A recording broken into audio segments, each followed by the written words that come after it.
จ้าหน้าที่กวดสอบคุณภาพและปริมาตรน้ำมันเสื้อไฟ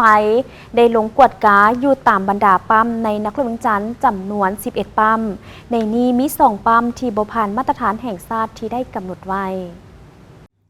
ในระหว่างวันที่ 13-15 พฤษภาคม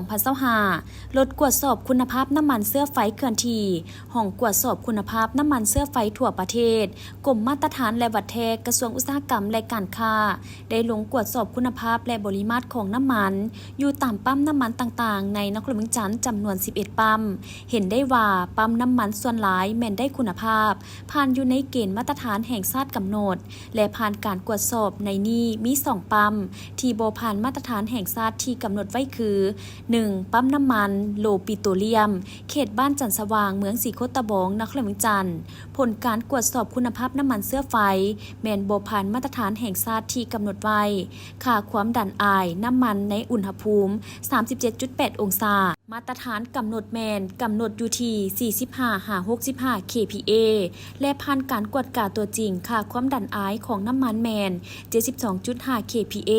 โดยใช้หลักการในการกวดแมน ASTMD 323 คลอส่วนอีก 1 ปั๊มแม่นปั๊มน้ำมันเสื้อไฟลาวเขตบ้านตานมีไซ